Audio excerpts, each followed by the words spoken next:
So I want to make a video about the difference between people who have potential and get success and people who have massive potential and do not get success. And what I've seen over many, many years is people that have tremendous potential and just don't get success. And I'm going to break it down to some very, very basic differentiators, which if you can get this, you can be one of those people who takes your potential and gets massive success.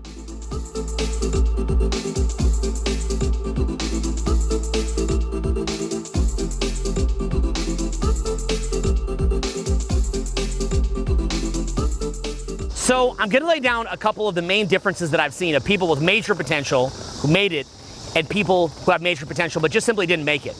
And the first one that's gonna surprise you is that I believe that people who don't make it are driven by the need for happiness and the need for comfort. And so what I mean by this is that most things that are worth accomplishing, in my opinion, have more negative emotions attributed to them than the eventual win. A simple example would be me learning social skills. I would say that the first several years of me learning social skills were so terrorizing, so menacing, and so intimidating and scary and painful that any amount of social success that I've had since then, I don't think that emotionally it actually panned out for me. I would likewise say making millions of dollars. The amount of stress that I've been through to make the money that I've made has been far in excess of any of the pleasure of anything that I could buy. Now, by the way, I do believe that there's a blessed few people who don't struggle with this. I think there's some people that learn social skills quickly. I think there's some people that learn how to make a lot of money quickly. There's some people that are just raised well by their parents, naturally happy, naturally resourceful. They just get it very quickly. So I'm making this video for you if you're somebody who kind of struggles through this. And I can tell you that once you realize that there's likely going to be more negative emotions to get your goal than any positive emotion that you're going to get from reaching the goal, if you're happiness driven, that's going to mess you up. So what was it that drove me, and what was it that's driven a lot of very successful people? What I would say is the base knowledge that you actually accomplished the goal. That's it.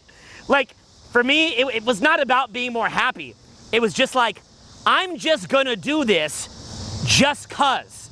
And then people would say, well, if it doesn't make you happy, then why would you do it? Because I don't want to live any other way. I don't want to live not having social success. I just don't want to live like that. I don't want to live not having financial resources. I just don't want to live like that. So it's not a question of, oh, does this make me, is at the end of the rainbow, are you like, yay, I'm so happy, woohoo, yeah, it's so awesome. From a emotional standpoint, no, it's not. But you've got to separate raw happiness and leisure and a sort of like sensation of happiness from fulfillment.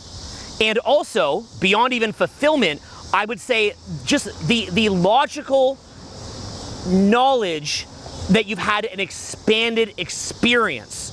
So in other words, just being able to go travel the whole world and see all of it, or just having the money to live in a super fat crib, or just having the money to do whatever it is that you want to do. Realistically, for most people, the amount of pain and suffering that you'll go through to get that money, it's not as though when you travel the world, like we're sitting here in Houston, it's not like I'm sitting here in Houston like, wow, it was all worth it, I'm in Houston. It's not like that. It's the logical knowledge that I didn't have to be one of those people that looks at the news and sees Houston, we're just in Houston right now, it's not like it's like the best place, I enjoy Houston, but sees places in the news and then has never been there. Like the idea for me that I'd be looking at things going on in the country and then I've just never been there and I'm just living through a digital screen, that is so miserable for me because I realize that I'm one of the sheep. I realize that I'm unconscious. I realize that I don't have a broad experience of life. And I know what you're thinking. You're like, no, I don't have an experience like that and I've never been to, all over the place. I'm telling you, go travel. You will see the difference. It is a qualitative difference. That doesn't mean that it's going to make you feel tickled. That doesn't mean it's going to make you feel stimulated. Rather, it's a depth of experience and a logical knowledge that you sort of cross over that tipping point. I generally will see people that are driven by comfort. And to me, it comes across as very unconscious. They're constantly making comfort their God. They're making emotions their God. They're making state their God. And you'll see a lot of this in personal growth, where people will prioritize things like manifestation or working on limiting beliefs, or even things that I deeply believe in and teach, like releasing trauma, which I deeply believe in and teach, but they'll prioritize that over any kind of action that would be monotonous, that would be painful, that would be scary. Your limiting beliefs, you letting go of trauma, you raising your vibe are such a powerful foundation for the action that you're going to take, and it's going to help you to have better discernment and to take right action. But don't just stop at the foundation. That's like building the foundation of a building and thinking that you built the whole building. Rather, it's the foundation that you're building the entire building on. So I will see many, many of my friends in Los Angeles who will sit there looking at limiting beliefs, meditation, breath work, trauma release, which take my course on it. But you see my point. They love that component, but then when it actually comes time for the brass tacks, the rubber meets the road, and the things that are monotonous, they don't like that. That is because they have made state their God. If you make state into your God, that is going to limit the breadth of your experience. It's going to limit your fulfillment, and it's going to limit that ability to just say, I got to actually experience that. Now, going from there, I think another one would be that people are not always angling and analyzing and problem solving. And this is also absolutely massive. And here's what I mean by this. A lot of people that I see that are very, very talented, when they're sitting, in a chair, they're just kind of sitting in a chair. And they're not going through the latest series of puzzles and problems that it is they need to solve. So if you're sitting in a chair, here's what you want to be doing. You either want to be cracking jokes, having so much fun. You want to be in a meditative state and grounding yourself in presence, which is very, very healthy. Or you want to be logically analyzing things and solving puzzles 24 hours a day. And again, it's that passive mind, and it's that making state into your God. Now, prioritizing a high vibe state is a good thing in the sense that it's very mind opening and mind expanding. But if it gets to the point that you've attached to it, it just becomes the next attachment. And so, people that would study say, being very Zen or being enlightened would also realize that you want to be in that Zen state, but if you're attached to that Zen state, then it just becomes the next attachment. That's why in the book, Enlightenment is the Damnedest Thing by Jed McKenna, which is a really out there book. You don't need to agree with it all, certainly not. But he says part of the path to enlightenment, and I'm sort of paraphrasing this, is the Buddha's rotting head on a pike sitting there beside you, his dead, rotting head. And that's not real. You should never cut someone's head off. But it's a metaphor that even the Buddha, that's just another attachment, even though, you might say that's like the deeper underlying reality. And also that can become an excuse to get into a very low vibe, right? Because notice how what I'm saying can become an excuse to get into a very low vibe. But from that standpoint, notice this need to maintain this syrupy state and this need to just sit there kind of like a dumb animal. That winds up becoming this limitation, and you could be the most talented person in the world, but if you prioritize that and you don't have a deeper reason for what you're doing, you're never going to get yourself over that hump.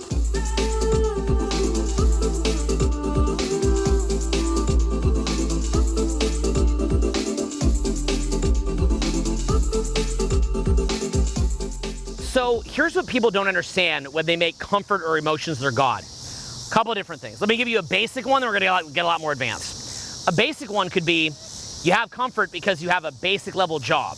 And maybe some entrepreneur who's just, knocking their brain in the concrete, trying to figure out how to make the darn thing work, they're taking most of the stress. Yes, they get more financial reward, but they also have more stress. And you get a decent paycheck, but what happens, you get more comfort. Now, that goes up until a certain point to where maybe the economy changes, or maybe the industry changes, or whatever, and then you could be out of a job. So one of the cool things about actually pushing into, say, things like wealth building, and I actually took this from Dan Kennedy. Dan Kennedy, who's one of the top marketing teachers of all time, some people would say the top, he says he's not in the business of a flower shop or insurance, he's in the business of making money. And so when you're somebody who's really, really pushed yourself in business to understand at a high level, now you're in the business of making money. You can make money in anything because you understand the higher processes. So as a result of that, yes, maybe that person that was more lazy and made state and comfort in their God, they didn't have to go learn all the different things that Dan Kennedy did.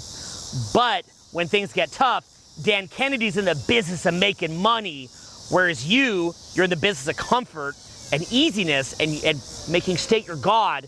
And what happens is that you wind up actually being in a living nightmare, a living hell, because you're flat broke, everything's ruined, and you don't know how to fix it. So that's like a simple example to where it's a false illusion of safety. You just get yourself in this little comfortable pocket. Maybe it goes till you're retired, but it probably doesn't. And even your retirement fund could go off the rails. Look how crazy the world is right now. You see the point. But getting a little bit more advanced, I would say another reason is pushing yourself prevents the calcification or ossification of the mind and of the soul. And so what I generally see is that if you're somebody who is making your emotional state or comfort into your God, what winds up happening is later, A, it messes with your discernment, okay? It messes with your ability to interpret reality correctly, because you get a sort of an energetic parasite in the mind that runs you to keep your state and keep your comfort.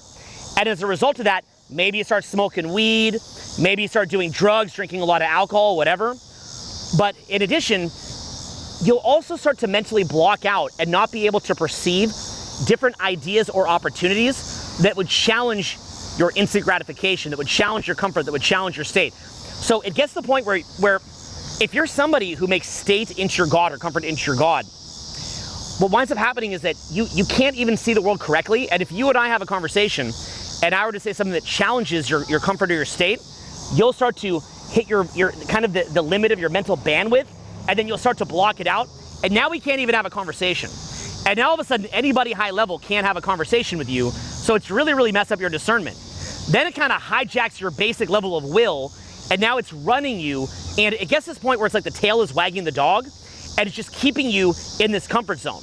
By the time that you're really, I'd say mid-30s, but definitely early 30s, but definitely by 40, 50, 60, you'll be to the point that you're so calcified that it's almost like, it's kind of like that core essence of what makes you human, to some extent isn't even there anymore. Even though you're human, I don't want to dehumanize you, and all life has value, no matter what. But that, just from a more like artistic standpoint, that core thing that makes you human.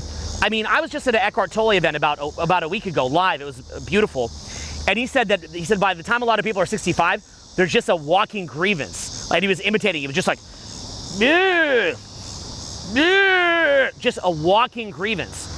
Because ultimately what goes up must come down. And if you make your state your God, inevitably things go up and down, and it will beat you into the dirt so hard that it'll make you very, very unhappy. So think about this. You think you're being comfortable, it's comfortable, but what winds up happening is you wind up getting laid off.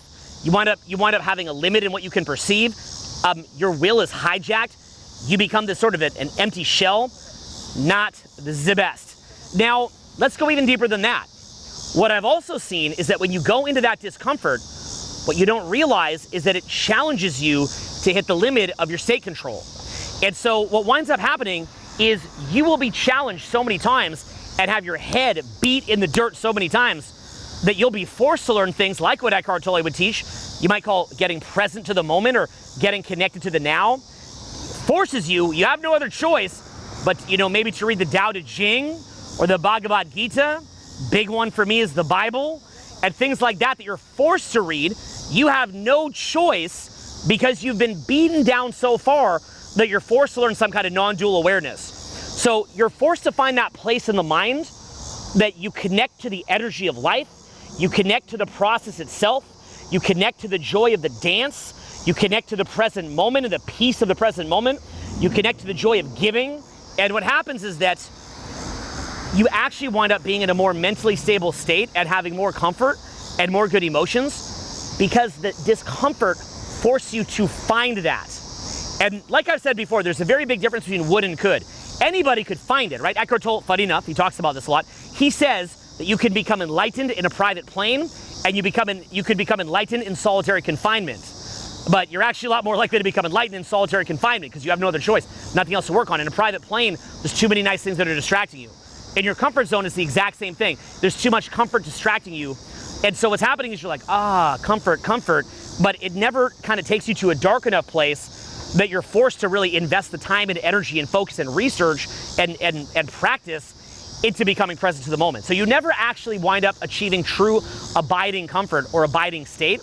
But when you challenge yourself, one of the great lessons from it is that it forces you to hit that next level. So funny enough, I was saying, what's the difference between say that you have potential and you make it versus you have potential and you don't make it. People that have potential and they don't make it, they think it's just about if it feels good or they're trying to find comfort. They make comfort in feeling good in their God.